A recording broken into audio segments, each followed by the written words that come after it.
बाबा साहब भीमराव अंबेडकर जी ने जो हमें संविधान दिया, उस संविधान निर्माता बाबा साहब भीमराव अंबेडकर की जी पत्नी माता रमाई, जिनका इतना बड़ा त्याग रहा कि एक शब्द नहीं रहते हम लोग के पास उनको उसमें बयान करने के लिए। नमस्कार, मैं निशा फिर से आ गई हूँ आपके सामने एक नई खबर, एक नए मुद्दे के साथ में। आज हमारे साथ जो बैठी हुई शख्सियत को आप देख रहे हैं, ये है एडवोकेट आशा गौतम जी, जो कि ग्वालियर से हैं और दिल्ली आई हैं। माता रमाबाई का जो जन्मदिवस है, उसके उपलक्ष्य में यहाँ डॉक्टर अंबेडकर पार्क में जो रमाबाई मंडल की तरफ से एक प्रोग्राम रखा गया था, उसमें शामिल होने के लिए आई हैं। हम उनसे ही जुड़ेंगे और आपसे बात करवाएंगे और जानेंगे कि रमाबाई के जीवन के बारे में वो क्या सोचती हैं। स्वागत है आपका हमारे चैनल में। आशा जी, मुझे ये बताइए, आप ग्वालियर से दिल्ली आई हैं, तो क्या ऐसी चीज थी जिसने आपको इतनी प्रेरणा दी कि नहीं, अब मुझे इस प्रोग्राम में शामिल होना है? सबसे पहले तो सभी को जय भीम, नमो बुद्धाय और माता रमाबाई के जन्म दिवस की हार्दिक बधाइयां सभी को। ये एक ऐसा मौका है, मुझे लगता है कि हमारे समाज की महिलाओं को आज के दिन उनका एक एक पल, एक एक क्षण, उनके त्याग और करुणा की जो मूर्ति माता रमाई है, उनके संघर्ष को याद करना चाहिए। बाबा साहब भीमराव अंबेडकर जी ने जो हमें संविधान दिया, उस संविधान निर्माता बाबा साहब भीमराव अंबेडकर की जी पत्नी माता रमाई, जिनका इतना बड़ा त्याग रहा कि एक शब्द नहीं रहते हम लोग के पास उनको उसमें बयान करने के लिए। ऐसा कहा जाता है कि किसी भी सफल पुरुष के साथ पीछे एक महिला का हाथ होता है।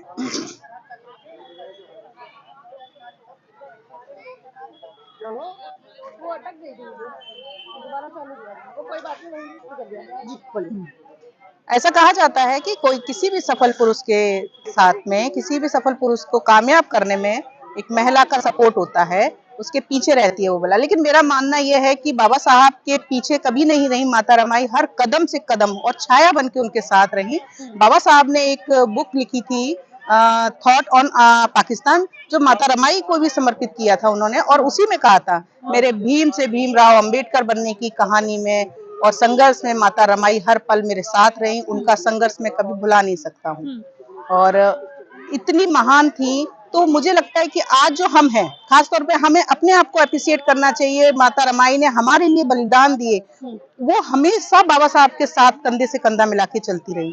और मैं तो कहती हूँ, आज की जो यूथ है, आज हमारे पारिवारिक मामले जो बिगड़ रहे हैं, अगर उनको मोटिवेशन लेना है तो हमारे समाज में ऐसी महान शख्सियत डॉक्टर भीमराव अंबेडकर जी और माता रमाई, जिन्होंने अपने परिवार को कितने संघर्ष आने पर, कितनी कठिनाइयां आने पर भी किस तरह से बैलेंस किया और इतने अच्छे तरीके से अपने परिवार को, अपने कष्टों को भूल के संभालते रहे। और इतना विश्वास आज के हमारे जो बच्चे हैं, मैं आज के परिवेश को लेके बात करना चाहूंगी, क्योंकि जब तक हमारा परिवार स्ट्रांग नहीं होगा, हमारा समाज नहीं होगा, हमारा देश नहीं होगा। तो आज के जो परिवेश में बच्चे हैं, जो पति पत्नी का रिश्ते हैं, पति पत्नी का रिश्ता हमेशा बैलेंस वाला होता है, जो कि आजकल नहीं हो रहा है। आए दिन हर दूसरे घर की कहानियां हैं, प्रॉब्लम आती है। अगर मैं समझती हूँ, अगर किसी के परिवार में कभी कोई ऐसी प्रॉब्लम आती है हमारे समाज के व्यक्ति के, तो माता रमाई और बाबा साहब की तस्वीर के सामने खड़े होइए, 2 मिनट के लिए अपने आप को समझिए कि हमारे सामने तो कुछ भी परेशानियां नहीं है। ये वो शख्सियत है जिन्होंने आज हमें स्त्री होने का, यानी जिनकी स्थितियां ऐसी थी जिन्हें जानवर समझा जाता, वो स्त्री किसी भी समाज की हो, मैं ये नहीं कहती कि किसी एक पर्टिकुलर समाज की, स्त्रियों की दशा ही दयनीय थी। तो आज जिस लायक उन्होंने हमें बनाया, तो कहीं ऐसी प्रॉब्लम आती है तो उनको देखें, उनकी एक एक संघर्ष की कहानी उनके चेहरे पर दिखती है, उनकी आंखों में दिखती है। तो आपको अपने संघर्ष की जो रास्ता है उसमें समाधान मिल जाएगा और आप अपने आगे की मंजिल को जरूर आसानी से तय कर सकेंगे। मैं यहाँ पे ये कहना चाहूंगी कि माता रमाबाई ने जो संघर्ष किया महिलाओं के लिए, महिलाओं को उन्होंने इतना आज शिक्षा की जो आजादी मिली हुई है वो दिलवाई है, लेकिन फिर भी कहीं ना कहीं महिलाएं आज भी पीछे हैं। इसका क्या कारण हो सकता है?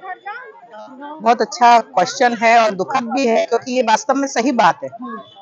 इसका कारण हम स्वयं ही हैं, क्योंकि हर चीज के लिए किसी पे दोष लगाना मैं इसको नहीं मानती हूँ, क्योंकि हम खुद जागरूक नहीं है। हमें कभी कोई चीज आसानी से नहीं मिलती है, हमें अधिकार भी लेने पड़ते हैं, हमें अपना रिस्पेक्ट भी लेना पड़ता है, हमें कोई इजीली कुछ चीज नहीं देती। तो माता रमाई ने उनका संघर्ष देखिए ना आप, आज उनको हम कितने हर्ष और उल्लास से इस कौंडली में जन्मदिन मनाया गया। मैं कहती हूँ एक दिन ऐसा आएगा कि हमारी महिलाएं जागरूक होंगी और ये घर घर मनाया जाएगा, और उनकी कुर्बानी को, उनकी जो उनका जो त्याग है, उनका जो समर्पण है हमारे लिए, जो उन्होंने दिया हमारे देश के लिए, समाज के लिए और हमारी महिलाओं के लिए, उससे उन्हें सीख लेनी चाहिए और जागरूक होना चाहिए। माता रमाबाई उस समय इतनी पढ़ाई लिखाई नहीं थी, लेकिन फिर भी बाबा साहब के साथ कदम से कदम मिला के हमेशा सिर्फ एक ही शब्द कहती थी, बाबा साहब, साहब आप जाइए, मैं संभाल लूंगी।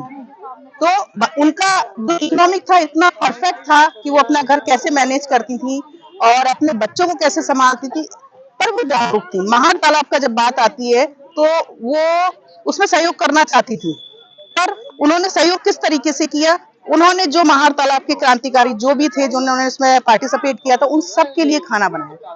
ये किस तरीके का सहयोग है, आप देखिए, किसी भी तरीके से सहयोग कर सकती, वो हर कदम पे बाबा साहब के साथ थी। तो आज बाबा साहब को हम जिस रूप में देखते हैं, विश्व में जो महान हस्ती हैं उनके रूप में देखते हैं, उनको जो उन्हें, उन्होंने ही हमें बाबा साहब को इस रूप में दिया है। अगर वो नहीं होती तो बड़ा मुश्किल था, हम लोग अपने अधिकारों को नहीं समझ पाते। इसलिए जब भी संघर्ष में आप हारते हैं तो माता रमाई को जरूर देखिए और उनके एक एक संघर्ष को याद कीजिए।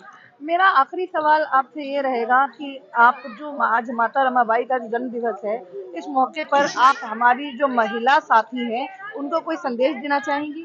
बिल्कुल मैं संदेश देना चाहूंगी, खासतौर पे आज की यूथ को संदेश, जब तक हम अपना इतिहास नहीं पढ़ेंगे, हमारे समाज की सबसे बड़ी समस्या यही है।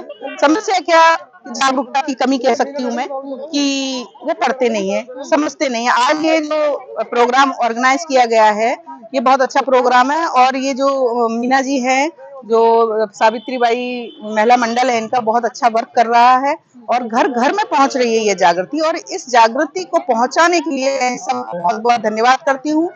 तो शिक्षा की जो अलग है वो उस चीज को भी बता रही है, क्योंकि इसमें बहुत अलग अलग जगह से, देश के विभिन्न क्षेत्रों से महिलाएं आई हैं जो अपने अपने क्षेत्र में बहुत अच्छा वर्क कर रही हैं। तो शिक्षा हमारे लिए बहुत जरूरी है, हमें कोई अधिकार देगा नहीं, हमें जागरूक होना बहुत जरूरी है, हमें अपने अधिकार को जानना बहुत जरूरी है।